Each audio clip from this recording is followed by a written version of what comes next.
Hello everybody, it's Mel. Thank you so much for joining me today for a first, last, favourite and TBR video.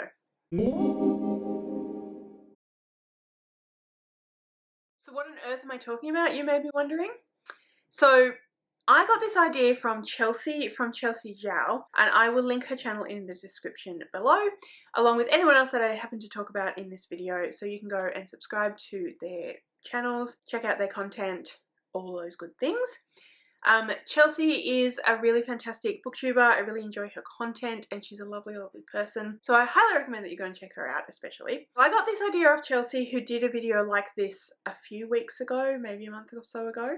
She got the idea from various different Instagram posts that she had seen. I personally don't know whether I've seen this come up on Instagram myself. I may have and just kind of not clocked it, but yeah, Chelsea's seen it on Instagram, so it's definitely not a new concept. But basically what the idea is that you pick an amount of authors who you have read multiple books from, and you talk about the first book of theirs you ever read, you talk about last book that you read of theirs, you talk about the favourite book that you've read of theirs, and then in the version that Chelsea put up, you talk about a book of theirs that's on your TBR that you haven't yet read.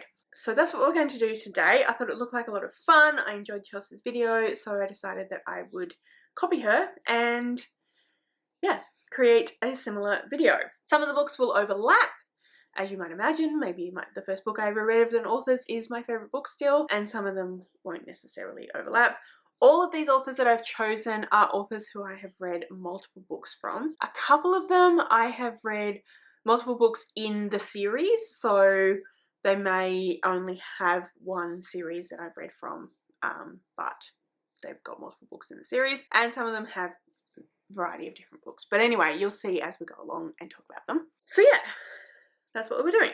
So I'm going to start off with Joanne Harris. So Joanne Harris is an author who I have been reading from for a number of years now, and I have read quite a few of her books, although there's actually quite a few books of hers that I have not yet read that I really do need to. But anyway, let's do the first, last, etc. As we said we would. So the first book of Joanne Harris's that I ever read was Chocolat. I'm not 100% sure when this book came out, but there was a movie version that came out in the early 2000s. I believe it would have been 2001 or something like that. And I went and saw the movie with some friends and I absolutely loved it. Found out that it was a book and of course went and got the book and read the book and absolutely loved it as well. So in this book we follow a woman called Vianne, who with her daughter moves into this town in rural France. It's not specifically stated what timeline we're in, but anyway, she moves in during Lent and she opens a chocolate shop. The local priest is very unhappy with this situation. He does not want a chocolate shop running business during Lent, but Vianne is one of those people who is very good at communicating with people, very good at like figuring people out and getting people to open up, partly through her chocolate and partly because she's just that kind of person. It's about her in this town and her and this priest at loggerheads about chocolate and Lent, but it's really well written. I love Joanne's writing style. I think that she has such a lush, vivid writing style. It's almost lyrical, but it's not very voluptuous. It's just very kind of lyrical and poetic and just rich, I find.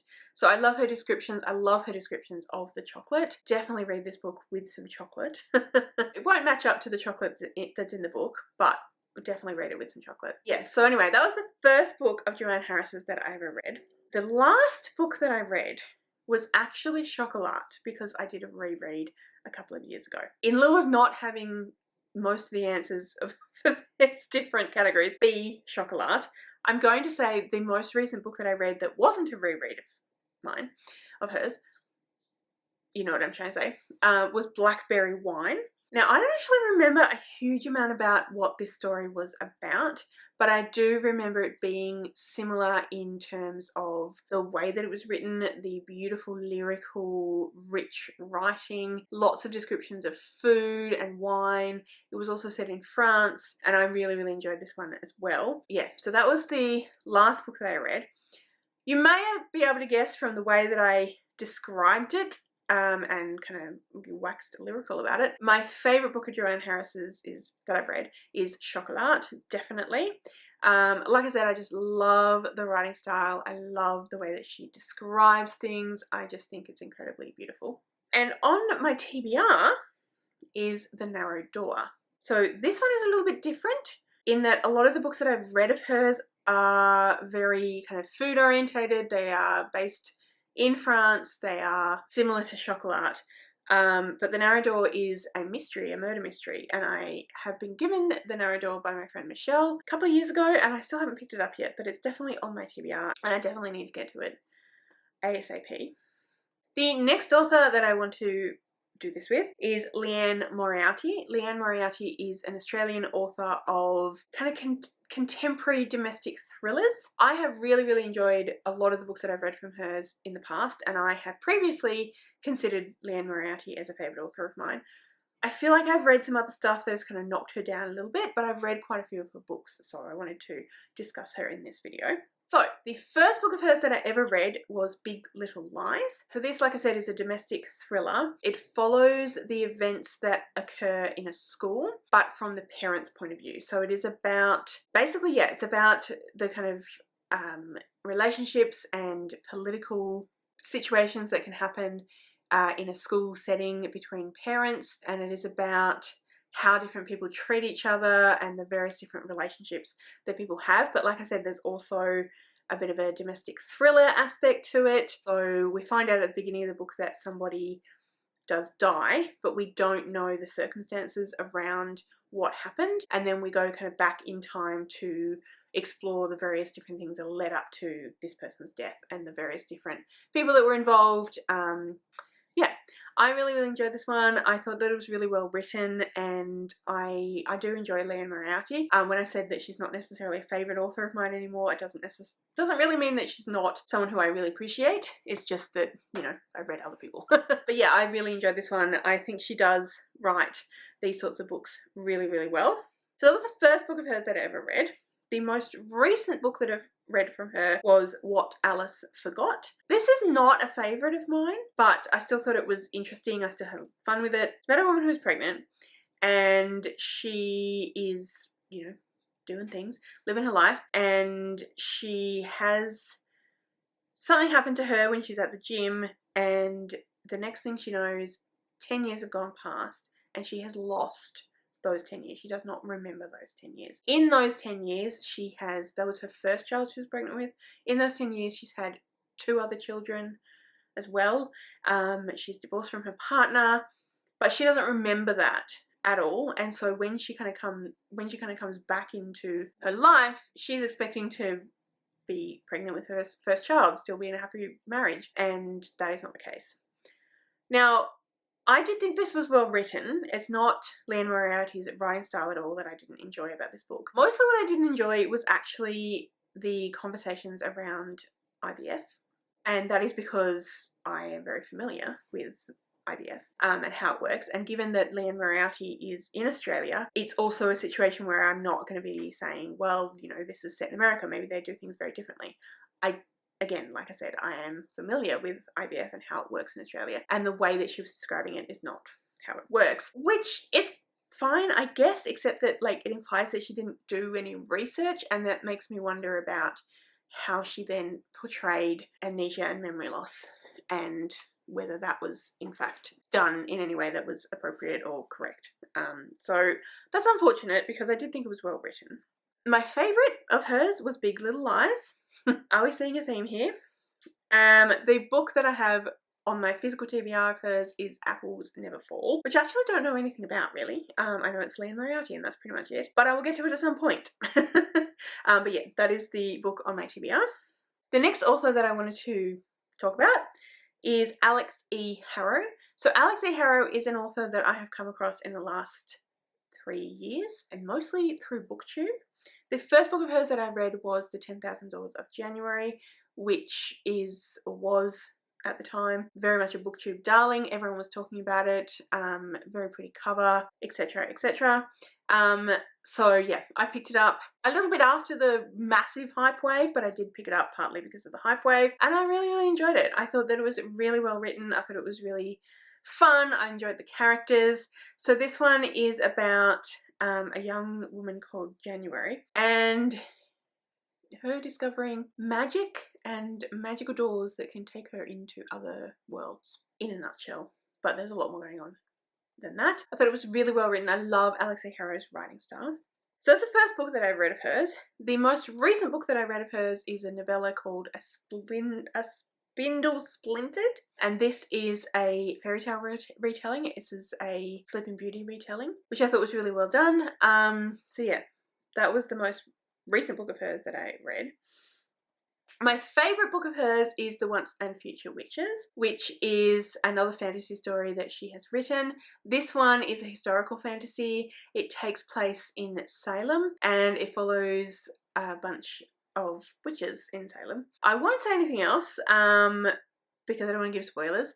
But yeah, I really enjoyed it. Again, I love Alex E. Harrow's writing style. I love the way that she puts stories together. I love the characters, the way she writes characters, and I just think that she is an excellent, incredible writer, and I really enjoy her stuff. Like I said, I really enjoy her writing style in all of the books that she's read, even though there are quite different books. But yeah, my favourite is definitely The Once and Future Witches. And the book on my TBR is A Mirror Mended, which is the second book in the duology, which the first one was A Spindle Splintered. I don't know why I can't say that. So A Spindle Splintered and then A Mirror Mended is 2 novellas in a duology by Alex E. Harrow, which are fairy tale retellings. I think A Mirror Mended is going to be Snow White, but I'm not certain. But yeah, that is on my TBR, and I'm looking forward to reading it at some point. Next up is Terry Pratchett, which will surprise absolutely nobody. He is a favourite author of mine. I absolutely love the Discworld. I have read other books of his, but I've mostly only read the Discworld. There are so many books in the Discworld. There are so many different series in the Discworld. It's all part of the one world, which is the Discworld. They all kind of fit together, but there are standalones. There are series within the series. So there are definitely different ways you can read the series. So the first book of Terry Pratchett's that I ever read was Masquerade. This is actually like the 5th book, I think, in the Witches series that is in this Discworld series. And you can definitely read them out of order. I have since gone back and started with the first book and read them in order. I have reread Masquerade. I don't know why I picked up Masquerade first, but I did. So this is kind of a Phantom of the Opera retelling. With magic and in a fantasy setting and yeah, so on and so forth. Really enjoyed that one. The most recent book that I read was a reread, and I'm trying not to necessarily talk about rereads as being the most recent, because otherwise I run the risk potentially of talking about favourites, like have the same book constantly for the author, if that makes sense. However, many of the books that are in the Discworld I have read multiple times, so it's a little bit difficult to ignore.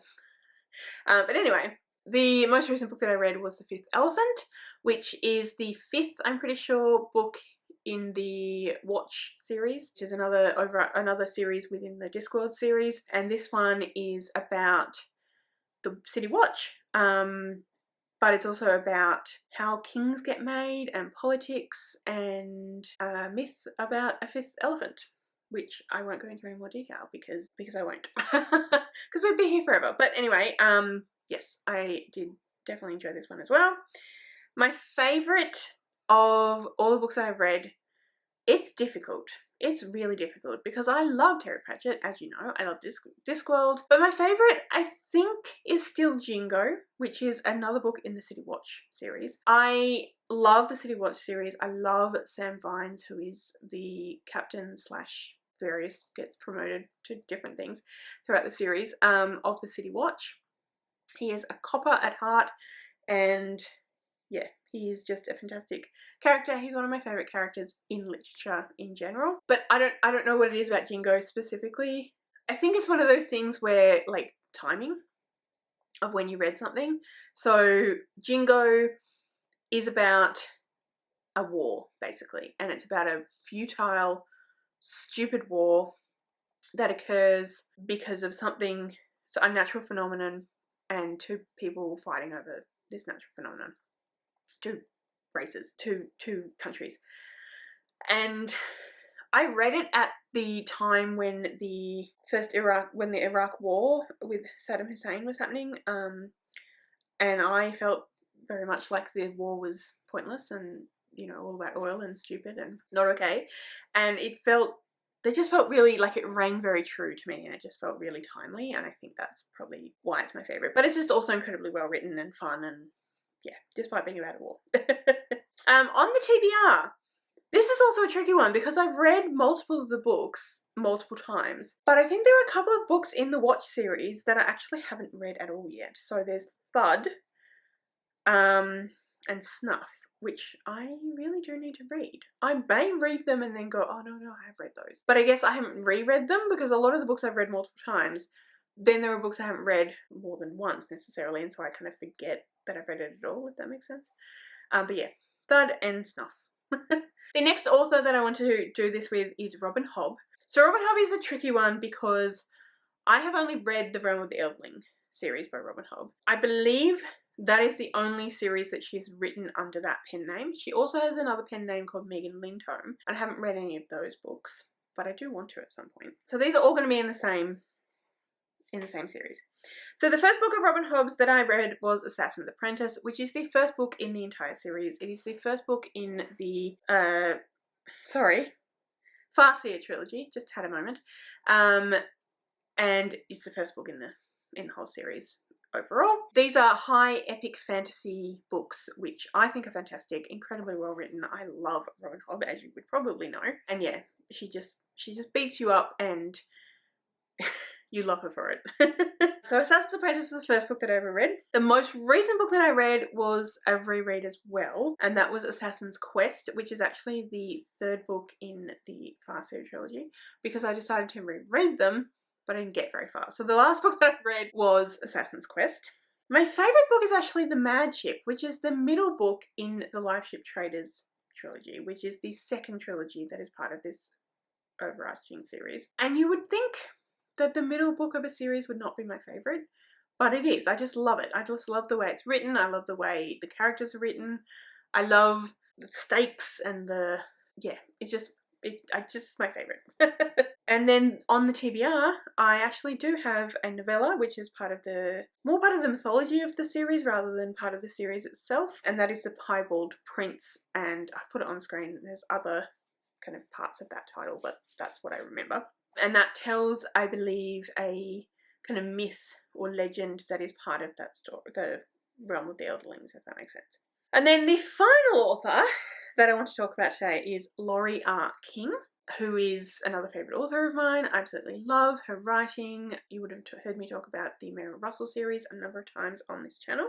So the first book of hers that I ever read was The Beekeeper's Apprentice, which is the first book in the Mary Russell series. The Mary Russell series is a Sherlock Holmes retelling, but we follow our main character, Mary Russell, who when she is a 16-year-old girl, literally runs into Sherlock Holmes on the Sussex Downs, and they strike up a conversation, and throughout this conversation she reveals her incredible intelligence, and Sherlock Holmes is intrigued and he offers to kind of apprentice her, and they form this apprenticeship relationship. So the first book I ever read was The Beekeeper's Apprentice. I'm pretty sure it was Riviera Gold, which is one of the books in the Mary Russell series. Don't actually remember a huge amount about it, to be honest with you, but like I said, it's one of the books in that series. My favourite book is tricky because I love the Mary Russell series, but I also really enjoy her other books as well. I don't know that I have a favourite. Is that a cop-out?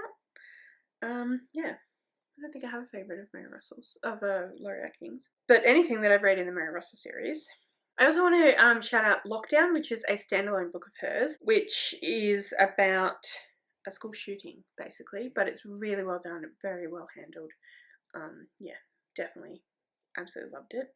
And then on the TBR, I have quite a few because I just looked up the name of that book and saw that she has quite a few. But I haven't finished the Mary Russell series, so on the TBR for that, we have Castle Shade. So that's the video. That's it from me today with all of those authors. Let me know in the comments below if you enjoyed this video. Let me know if you'd like to see me do the same video again with different authors or something similar. Let me know an author who you have read multiple books from, what your favourite of theirs is, have you read any of the books that I talked about? Let me know all that in the comments below. If you'd like to leave me a comment but you don't know what, then leave me a stack of books emoji, because that was a huge stack of books that we discussed in that video. All of my social media details are listed in the description below, so if you'd like to go and follow me on any of those other platforms, please feel free to do so. Thank you so much for joining me today. I really hope you enjoyed this video. If you did, I would absolutely love it if you would subscribe to my channel and give this video a thumbs up. And yeah, like I said, thank you so much for joining me today. I really hope you enjoyed this video, and I'll see you next time.